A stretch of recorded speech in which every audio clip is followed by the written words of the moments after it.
facing multiple system issues and there's no fuel. New York September 11, 2018. Air India 101 విమానం New York airport వైపు చేరుకుంటుంది. ఇది land అవ్వడానికి రెండో ప్రయత్నం. కానీ విమానంలోని కీలకమైన నావిగేషన్ పరికరాలు ఒక్కొక్కటిగా పనిచేయడం ఆపేశాయి. 14 గంటల సుదీర్ఘ ప్రయాణం తర్వాత ఇంధనం కూడా చివరి దశకు చేరుకుంది. ఇలాంటి వాతావరణంలో ల్యాండింగ్కు సహాయపడే ILS వ్యవస్థ కూడా విఫలమైంది. కాక్పిట్ బయట భారీ వర్షం కురుస్తోంది. పైలట్లకు రన్వే కనిపించడం దాదాపు అసాధ్యంగా మారింది. ఇప్పుడు వెంటనే ల్యాండ్ కావాల్సిందే, ఎందుకంటే ఇంధనం ప్రమాదకర స్థాయికి పడిపోయింది. ఆ విమానంలో ఉన్న 370 మంది ప్రాణాలు ఇప్పుడు పైలట్ల ఒక్క నిర్ణయంపైనే ఆధారపడి ఉన్నాయి. తర్వాత ఏమైంది? పదండి తెలుసుకుందాం. This is a story of air India flight 101. New Delhi అంతర్జాతీయ విమానాశ్రయం IGI ఎయిర్పోర్ట్. చల్లని శీతాకాల రాత్రి. 342 మంది ప్రయాణికులు, 15 మంది సిబ్బంది ప్రపంచంలోని అత్యంత పొడవైన నాన్ స్టాప్ ప్రయాణాల్లో ఒకటైన 14 గంటల న్యూఢిల్లీ న్యూయార్క్ ప్రయాణానికి సిద్ధమవుతున్నారు. ఈరోజు విమానం పూర్తిగా నిండిపోయింది. ఢిల్లీలోని ఇందిరాగాంధీ అంతర్జాతీయ విమానాశ్రయం IGI నుంచి న్యూయార్క్ JFK అంతర్జాతీయ విమానాశ్రయం వరకు వెళ్లే ఎయిర్ ఇండియా ఒక అత్యంత ప్రతిష్టాత్మక అంతర్జాతీయ సర్వీసుల్లో ఇది ఒకటి. ఈరోజు ఉపయోగిస్తున్న విమానం బోయింగ్ 777-300ER ఎక్స్టెండెడ్ రేంజ్. ఇది ప్రపంచంలో అత్యంత విశ్వసనీయమైన దీర్ఘదూర ట్విన్ ఇంజిన్ విమానాల్లో ఒకటి. ఈ విమానానికి ఉపయోగించినవి 2 GE 90-115B టర్బోఫాన్ ఇంజిన్లు. ఇవి ప్రపంచంలో అత్యంత శక్తివంతమైన జెట్ ఇంజిన్లలో ఒకటిగా గుర్తింపు పొందాయి. ఈ విమానం 2009లో ఎయిర్ ఇండియాకు డెలివరీ చేయబడింది. అప్పటి నుంచి దాదాపు 9 సంవత్సరాలుగా సేవలందిస్తోంది. సాధారణంగా బోయింగ్ 777ను 2 పైలట్లు నడపగలరు. కానీ ఈరోజు ప్రయాణం దాదాపు 15,000 కిలోమీటర్ల దూరం సుమారు 14 గంటల పాటు నిరంతరాయంగా సాగనుంది. అందువల్ల అంతర్జాతీయ విమానయాన నిబంధనల ప్రకారం అదనపు పైలట్లు అవసరం. అందుకే AI-101లో మొత్తం 4 పైలట్లు ఉన్నారు.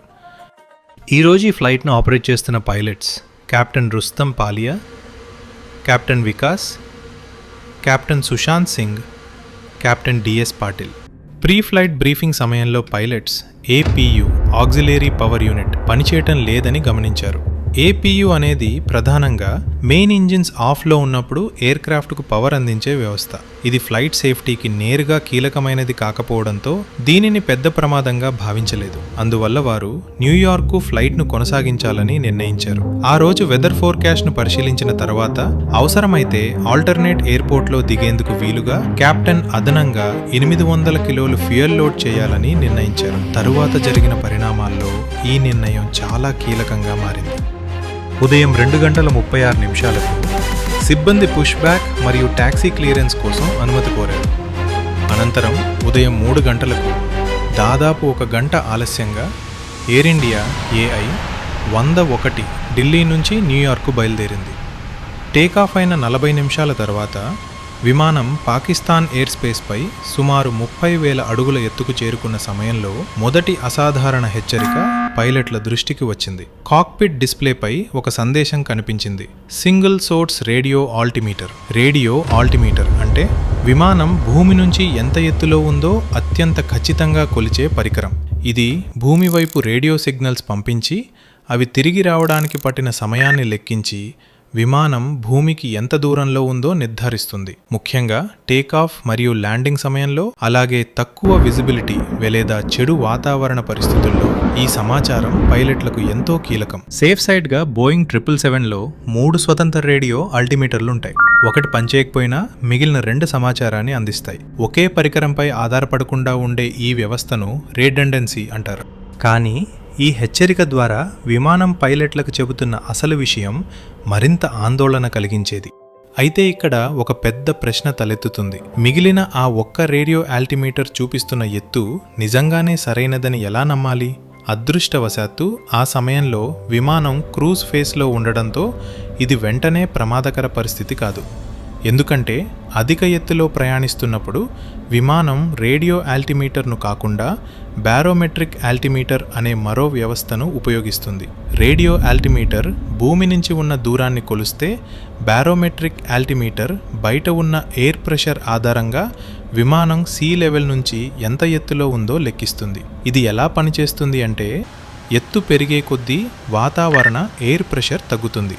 ఆ మార్పును ఆధారంగా తీసుకుని విమానం తన ఎత్తును నిర్ధారిస్తుంది. అయితే వాతావరణ పరిస్థితుల కారణంగా ఎయిర్ ప్రెషర్ మారుతుండటంతో భూమికి దగ్గరగా వచ్చినప్పుడు బారోమెట్రిక్ ఆల్టిమీటర్ అంత ఖచ్చితమైన సమాచారం ఇవ్వదు. టేక్ ఆఫ్ మరియు ముఖ్యంగా ల్యాండింగ్ సమయంలో ఎత్తు సమాచారం అత్యంత కీలకం. అలాంటి సందర్భాల్లో రేడియో ఆల్టిమీటర్ చాలా ముఖ్యమైన పాత్ర పోషిస్తుంది. ఈ విషయాన్ని ఇప్పటికి గుర్తుంచుకోండి, ఎందుకంటే కొద్దిసేపట్లో ఇదే వ్యవస్థ ఈ కథలో అత్యంత కీలకమైన అంశంగా మారబోతోంది. దాదాపు 10 గంటలు గడిచాయి. ఇప్పుడు AI-101 అట్లాంటిక్ మహాసముద్రం మీదుగా ప్రయాణిస్తోంది. న్యూయార్క్ చేరుకోవడానికి ఇంకా సుమారు 3 గంటల క్రూజ్ మాత్రమే మిగిలింది. అప్పుడే కాక్పైట్లో మరో హెచ్చరిక కనిపించింది. ఈసారి TCAS traffic collision avoidance system పనిచేయటం లేదని విమానం సూచించింది. TCAS అనేది విమానాలకు ఉండే ఒక స్మార్ట్ ట్రాఫిక్ అలర్ట్ సిస్టమ్ లాంటిది. ఇది చుట్టుపక్కల ఎయిర్ స్పేస్లో ఉన్న ఇతర విమానాలను నిరంతరం గమనిస్తూ ఉంటుంది. 2 విమానాలు ఒకదానికొకటి ప్రమాదకరంగా దగ్గరవుతున్నాయని గుర్తిస్తే ఒక విమానానికి క్లైమ్ చేయమని, మరో విమానానికి డిసెండ్ చేయమని సూచనలిస్తుంది. దీని ప్రధాన ఉద్దేశం మిడ్ ఎయిర్ కొలిజన్స్ జరగకుండా నివారించడం. అయితే క్రూజ్ ఫేస్లో TCAS పనిచేయకపోవటం వెంటనే పెద్ద ప్రమాదం కాదు. ఎందుకంటే ఈ సమయంలో ఎయిర్ ట్రాఫిక్ కంట్రోల్ మరియు ఇతర నావిగేషన్ సిస్టమ్స్ కూడా విమానాల మధ్య సురక్షిత దూరాన్ని నిర్వహిస్తాయి. కానీ టేకాఫ్ మరియు ల్యాండింగ్ సమయంలో విమానాలు ఎక్కువగా రద్దీగా ఉండే ఎయిర్ స్పేస్లో ప్రయాణిస్తాయి. అలాంటి సమయంలో TCAS పైలట్లకు ఎంతో ఉపయోగపడే అదనపు భద్రతా వ్యవస్థ. ఇప్పటి వరకు ఒక రేడియో ఆల్టిమీటర్ సమస్య ఎదురైంది. ఇప్పుడు దానికి సంబంధం లేని మరో కీలకమైన వ్యవస్థ కూడా పనిచేయకపోవడంతో పైలట్ల మనసులో ఒకే ప్రశ్న మొదలైంది. ఈ అన్ని లోపాలకు కారణమవుతున్న ఏదైనా తెలియని సమస్య విమానంలో ఉందా? ఎందుకంటే ఒకదానికొకటి సంబంధం లేని 2 వ్యవస్థలు వరుసగా విఫలమవటం అనేది సాధారణ విషయం కాదు. అయితే ఆ సమయంలో వాళ్ళు చేయగలిగింది పెద్దగా ఏమీ లేదు. అందుకే అన్ని వ్యవస్థలను జాగ్రత్తగా పర్యవేక్షిస్తూ AI-101 తన ప్రయాణాన్ని న్యూయార్క్ వైపు కొనసాగించింది. ఇప్పుడు న్యూయార్క్లో ఉదయం 6 గంటల 10 నిమిషాలైంది. బయట వాతావరణం అనుకూలంగా లేదు. ఆకాశం పూర్తిగా మేఘాలతో కప్పబడి ఉంది. భారీ వర్షం కురుస్తోంది. తక్కువ ఎత్తులో మేఘాలు ఉండటంతో విజిబిలిటీ కూడా చాలా తక్కువగా ఉంది. మెటార్ ప్రకారం రన్వే 04 రైట్ వద్ద విజిబిలిటీ కేవలం క్వార్టర్ స్టాచ్యూ మైల్ మాత్రమే ఉంది. అలాగే వర్టికల్ విజిబిలిటీ కేవలం 200 అడుగులు మాత్రమే నమోదైంది. అంటే పైలట్లు చివరి క్షణం వరకు రన్వేను కళ్లతో చూడలేని పరిస్థితి. కొద్దిసేపటికే AI-101 న్యూయార్క్ ఎయిర్ స్పేస్లోకి ప్రవేశించింది మరియు అప్రోచ్ కంట్రోలర్తో కనెక్ట్ అయింది. Good morning, Air India 101, Final 4 right. Air India 101 Heavy, Kennedy Tower. Good morning. You are following an Embraer short final. Wind 040 at 4. RVR 3000, runway 4 right, cleared to land. JFK airport runway 04 right కోసం approach clearance పొందిన తర్వాత పైలట్లు తమ ILS instrument landing system ద్వారా లోకలైజర్ మరియు glide slope signals ను capture చేయడానికి ప్రయత్నించారు. అయితే పైలట్లు ILS సిగ్నల్స్ ను పట్టుకునేందుకు ప్రయత్నిస్తున్న సమయంలో విమానం లోకలైజర్ సిగ్నల్ ను క్యాప్చర్ చేయలేకపోయింది. అంటే ఇప్పుడు ILS సిస్టమ్ కూడా పనిచేయడం ఆగిపోయింది. ILS అనేది విమానం సురక్షితంగా ల్యాండ్ అవ్వడానికి అత్యంత కీలకమైన వ్యవస్థల్లో ఒకటి. రన్వే పై ఉన్న ప్రత్యేక రేడియో సిగ్నల్స్ మరియు యాంటెనా సహాయంతో ఇది విమానాన్ని సరైన దిశలో సరైన ఎత్తులో రన్వే వరకు గైడ్ చేస్తుంది. సాధారణంగా చెప్పాలంటే ఆకాశంలో కనిపించని లేన్స్ పై విమానాన్ని నడిపించే వ్యవస్థ లాంటిది ILS. ముఖ్యంగా చెడు వాతావరణం లేదా తక్కువ విజిబిలిటీలో ఈ వ్యవస్థ సురక్షితంగా ల్యాండింగ్ చేయడంలో సహాయపడుతుంది. ఆటోలైన్ ఫంక్షన్ కూడా ఇదే వ్యవస్థపై ఆధారపడి పనిచేస్తుంది. కానీ ఈ సందర్భంలో రన్వే నుంచి వస్తున్న సిగ్నల్స్ ను విమానం గుర్తించలేకపోయింది. దీంతో పైలట్లు విమానాన్ని మాన్యువల్ గా సరైన హెడింగ్ లో ఉంచి LNAV VNAV అప్రోచ్ చేయాలని నిర్ణయించారు. LNAV VNAV అప్రోచ్ అనేది GPS నావిగేషన్ ఆధారంగా పనిచేసే ఒక విధానం. కానీ ILS తో పోలిస్తే LNAV VNAV అంత ఖచ్చితమైనది కాదు. అందుకే నిర్ణయించిన ఆల్టిట్యూడ్ వద్దకు చేరుకున్న తర్వాత పైలట్లు రన్వేను క్లియర్ గా చూడగలగాలి. ఒకవేళ ఆ ఎత్తులో కూడా రన్వే కనిపించకపోతే వారు తప్పనిసరిగా గో అరౌండ్ కి వెళ్లి మరోసారి మరోసారి అప్రోచ్ చేయాలి. ఇలా విమానం నెమ్మదిగా రన్వే వైపు వస్తూ ఉండగా పైలట్లు ల్యాండింగ్ గేర్ ను ఎక్స్టెండ్ చేశారు. కానీ వెంటనే కాక్పిట్ లో మరోసారి వార్నింగ్ అలారం మోగింది. ఆ హెచ్చరిక ప్రకారం ల్యాండింగ్ గేర్ పూర్తిగా దిగలేదు లేదా సరిగా లాక్ కాలేదు. కాబట్టి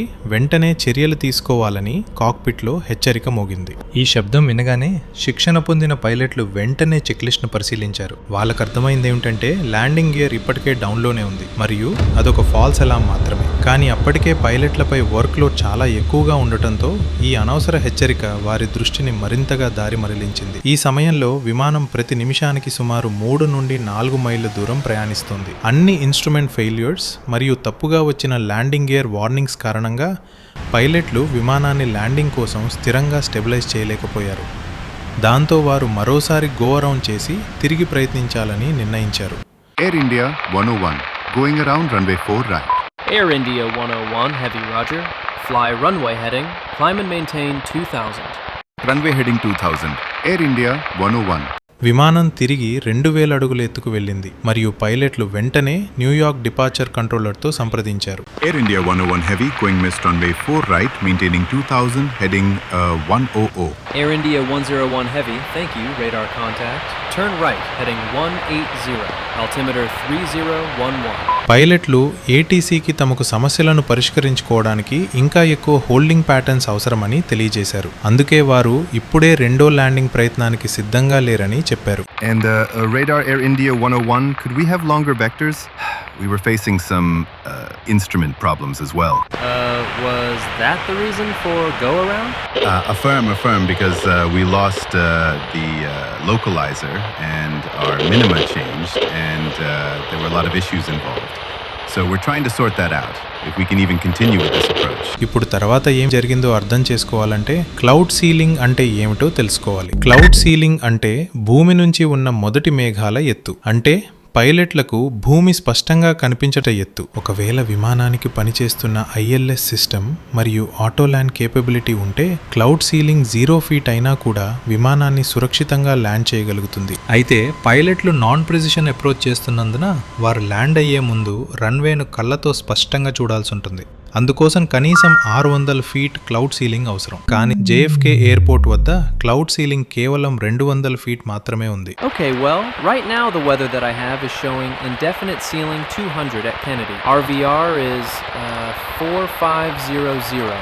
So that's gotten a little bit better. The visibility is fine, but the problem we are facing is with the ceiling, because we can't continue with ILS with a ceiling of 200, because every time we try to lock on to the localizer, you know, the instrumentation doesn't allow us to do that. Okay, so you cannot do like an auto land or something? No autoland is not available. We've got 2 radio altimeter failures. So we are on 1 radio altimeter. We've got TCAS failure, multiple instrument failures. So what ceiling do you need?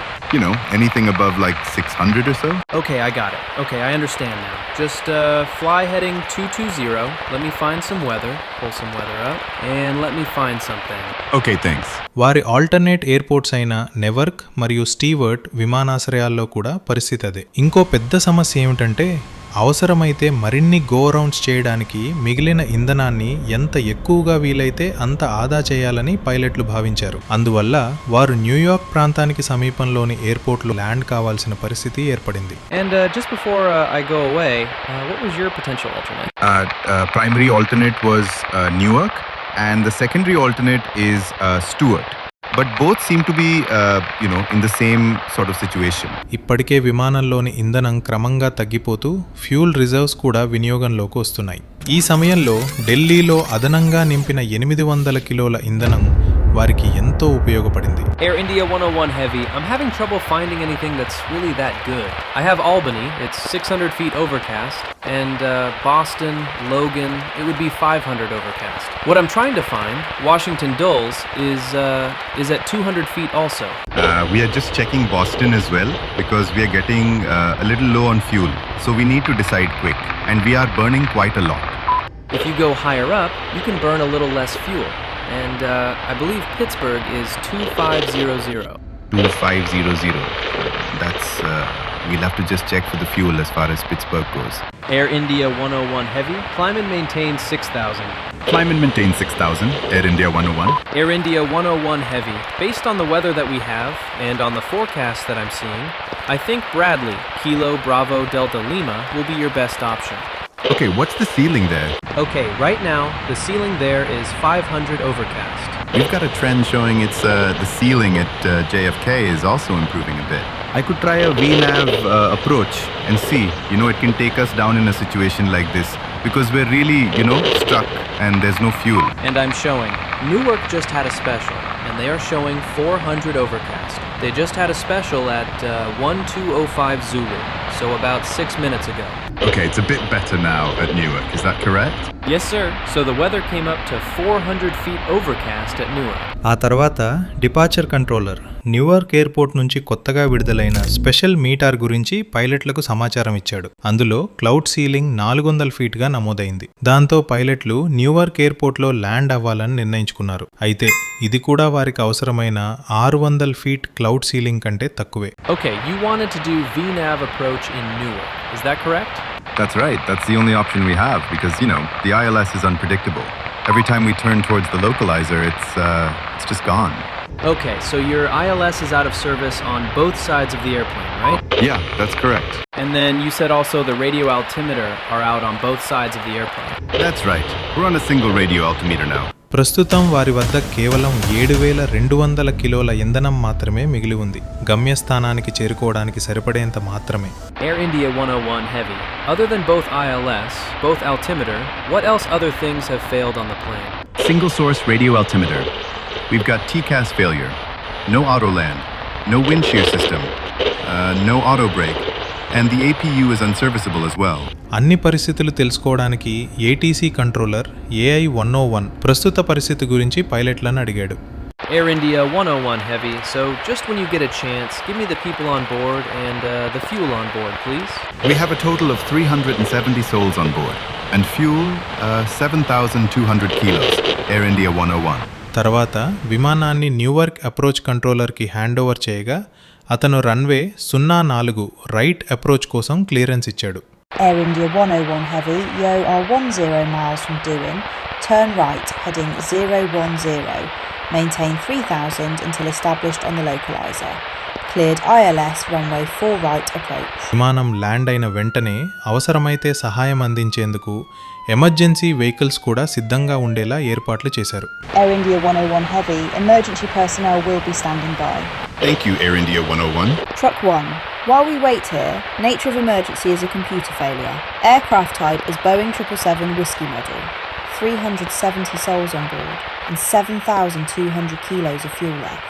ఇప్పటికే సిబ్బంది 14 గంటలకు పైగా తీవ్ర ఒత్తిడిలో విమానాన్ని నడుపుతున్నారు. ప్రపంచంలోనే అత్యంత రద్దీగా ఉండే ఎయిర్ కారిడోర్స్లో ఒకటైన ఈ ప్రాంతంలో అన్ని సాధారణ ఇన్స్ట్రుమెంట్లు పనిచేయని పరిస్థితిలో పూర్తిగా ప్రయాణికులతో నిండిన భారీ విమానాన్ని సురక్షితంగా ల్యాండ్ చేయడానికి వారు ప్రయత్నిస్తున్నారు. దీనికి తోడు వారు కాక్పిట్ బయట చూసిన ప్రతిసారి కనిపించిందల్లా దట్టమైన మేఘాలే. ప్రతి నిమిషం గడుస్తున్న కొద్దీ రన్వే కనిపించేలా మేఘాలు తొలగిపోతాయని పైలట్లు ఆశిస్తున్నారు. ఇదే సమయంలో విమానం 1000 ఫీట్ ఎత్తును దాటుతూ దిగుతుండగా అది ఉండాల్సిన ఐడియల్ డిసెంట్ పాత్ కంటే కొంచెం ఎక్కువ ఎత్తులో ఉంది. దీన్ని వెంటనే సరిచేయకపోతే మరోసారి గో అరౌండ్ చేయాల్సి వస్తుంది. కానీ అందుకు అవసరమైన అదనపు ఇంధనం వారి వద్ద లేదు. కెప్టెన్ పాలియా ఈ పరిస్థితిని సరిచేయడానికి విమానం నోస్ని కిందకు పుష్ చేసి తిరిగి ఐడియల్ డిసెంట్ పాత్లోకి తీసుకొచ్చాడు. కానీ దీనివల్ల విమానం వేగం ఇంకా పెరిగింది. అదే సమయంలో కంట్రోలర్ తన స్క్రీన్పై ఒక వార్నింగ్ చూశాడు. ఎయిర్క్రాఫ్ట్ గ్రౌండ్కి చాలా దగ్గరగా ఉందని. Air India 101, low altitude alert. Check altitude immediately. Altimeter 30.12. కేవలం 400 ఫీట్ ఎత్తులో విమానం చివరికి క్లౌడ్స్ని బ్రేక్ చేసింది. అప్పుడు వారికి ఏమీ అర్థమైందంటే వారు అవసరమైన పాత్ కంటే ఎక్కువ ఎత్తులో మరియు రన్వే సెంటర్ లైన్కి కుడివైపు ఉన్నారు. కెప్టెన్ పాలియా వెంటనే నోస్ డౌన్ చేసి విమానాన్ని లెఫ్ట్కి బ్యాంక్ చేసి రన్వే సెంటర్ లైన్లోకి అలైన్ చేయడానికి ప్రయత్నించాడు. మరియు చివరికి 15 గంటల ప్రయాణం తర్వాత విమానం న్యూయార్క్ రన్వే 04 రైట్పై సురక్షితంగా ల్యాండ్ అయింది.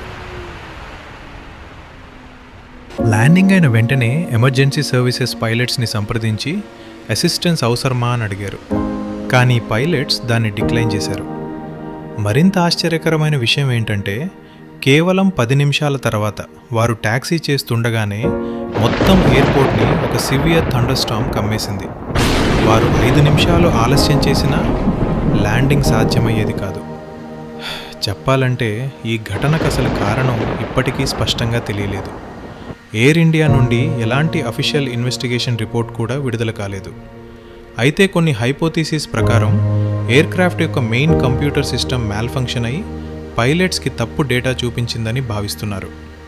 అయితే ఈ ఫ్లైట్లో ఉన్న 4 మంది క్రూ ముందు కలిసి పనిచేయని వారు అయినప్పటికీ అద్భుతమైన క్రూ రిసోర్స్ మేనేజ్మెంట్ చూపించారు. పరస్పరం కోఆర్డినేషన్ చేస్తూ అలాగే ఏటీసీతో సమర్థవంతంగా కమ్యూనికేట్ చేస్తూ చివరికి ఈ ఫ్లైట్ని సురక్షితంగా ల్యాండ్ చేయగలిగారు. మరుసటి రోజు ఆ ఎయిర్క్రాఫ్ట్ని ఇండియాకి తిరిగి ఫెరీ ఫ్లైట్గా తీసుకెళ్లారు రీలొకేషన్ కోసం.